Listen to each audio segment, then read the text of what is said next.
Sorry mummy papa, मेरे अंदर दोबारा नीट देने की हिम्मत नहीं है। ये शब्द किसी हताश इंसान के नहीं, ये दर्द 18 साल की उस आकांक्षा चतुर्वेदी के हैं जिसकी रगों में डॉक्टर बनने का ख्वाब था और देश की सेवा करने का जुनून था। लेकिन हमारे देश की लचर परीक्षा व्यवस्था और एनटीए की प्रशासनिक कमियों ने इस जुनून को हमेशा हमेशा के लिए शांत कर दिया। अब बात हम किसी राजनीतिक उठापटक की नहीं करेंगे, ना ही किसी वैश्विक संकट पर बहस करेंगे। आज हम बात करेंगे आपके और हमारे घर की, उस डाइनिंग टेबल की जहां पर बैठकर एक पिता अपनी बेटी के डॉक्टर बनने का सपना बुनता है। आज देश को यही सोचना होगा कि क्या हमारी परीक्षा एजेंसीज सिर्फ पेपर कंडक्ट करा रही हैं या वो हमारे बच्चों की उम्मीदों की हत्या कर रही हैं। मध्य प्रदेश के मऊगंज की रहने वाली आकांक्षा नागपुर में रहकर दिन रात एक कर रही थी, मेहनत कर रही थी। पिता छोटे किसान जिन्होंने अपनी रीढ़ को तोड़कर किसान क्रेडिट कार्ड से 3 लाख का कर्जा लिया, खुद नागपुर में रसोइये का काम किया ताकि बेटी की फीस भरी जा सके। बेटी ने भी पूरी लगन के साथ अपनी पढ़ाई करनी शुरू की।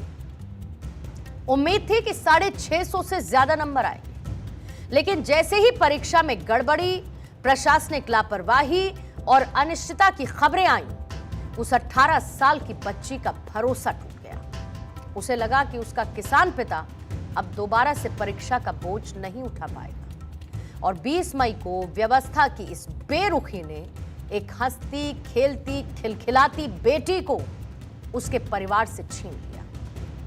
सवाल यह है कि इस चूक की, इस गलती की जिम्मेदारी आखिर किसकी है?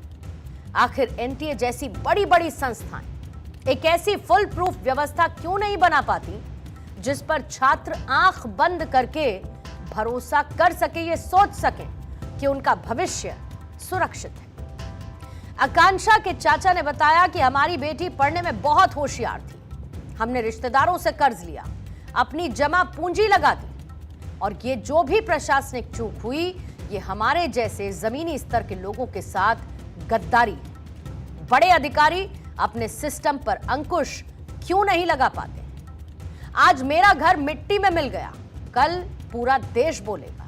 सांत्वना देने प्रशासन का एक अदना सा कर्मचारी तक नहीं आया। वो सदमे थी, बच्ची सदमे में थी। बच्ची जब पेपर दी तो उसका मतलब जब पेपर दे के घर आई तो वो बहुत खुशहाल थी, उसका पेपर बहुत अच्छा गया था। मानो बोली कि हम 650 से नीचे मेरा मार्क नहीं आएगा।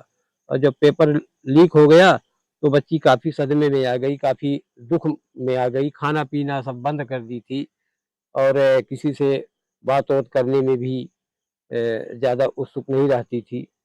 यही सब वजह थी। आकांक्षा के पिता जो पहले से ही गंभीर रूप से बीमार हैं, उन्हें 2 बार हार्ट अटैक आ चुका है, 1 बार लकवा मार चुका है और उस बीमार पिता के कंधों पर जब उनकी इकलौती उम्मीद का जनाजा उठा होगा तो आप सोचिए कि उस परिवार पर क्या गुजरी होगी। ये केवल एक आकांक्षा की कहानी नहीं है, ये नीट परीक्षा के दबाव, अनिश्चितता, सिस्टम के फेल्यूअर की वजह से देश ने पिछले कुछ समय में कई आकांक्षाएं खोई हैं। आंकड़ों पर नजर डाल लेते हैं। आंकड़े क्या कहते हैं? मध्य प्रदेश की आकांक्षा चतुर्वेदी, राजस्थान के प्रदीप मेदवाल, दिल्ली की अंशिका पांडे, उत्तर प्रदेश के ऋतिक मिश्रा, गोवा के सिद्धार्थ हेगड़े और कर्नाटक की भाग्यश्री, सब के सब नीट परीक्षा के काल के गाल में समा गए। ये आंकड़े के तौर पर बताना आसान है, लेकिन इनके परिवार पर क्या बीत रही होगी ये बताना मुमकिन नहीं है। ये इस बात की गवाही है कि जब जब देश की सबसे बड़ी परीक्षाओं की साख पर बट्टा लगता है, उसका सीधा असर छात्रों के मानसिक स्वास्थ्य पर पड़ता है।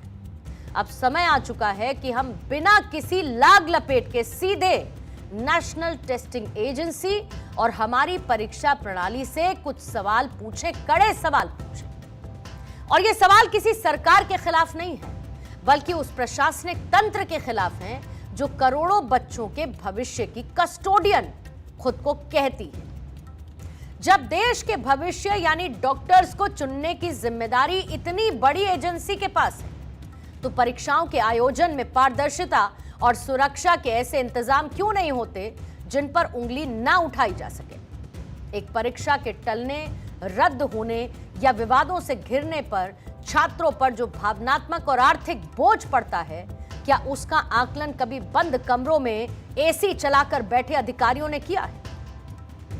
कागजों पर तो सख्त नियम है, दावे भी हैं, और उसके बावजूद परीक्षा प्रणाली में लूप होल्स आखिर कैसे रह जाते हैं? क्यों जमीनी स्तर पर लीक प्रूफ सिस्टम बनाने में देरी हो रही है या कौन इन्हें रोक रहा है?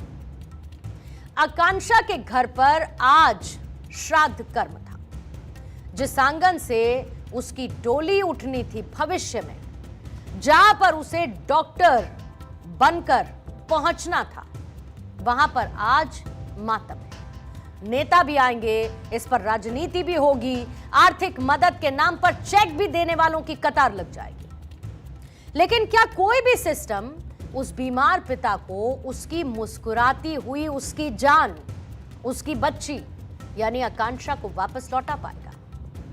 ये कहानी देश के हर एक उस छात्र की है जो रात को 2 बजे टेबल लैंप जलाकर पढ़ाई करता है। सिस्टम को जागना होगा, क्योंकि अब देश का कोई और पिता अपनी बेटी को खोकर यह नहीं कहना चाहेगा, सिस्टम की गद्दारी ने हमें मिट्टी में मिला दिया।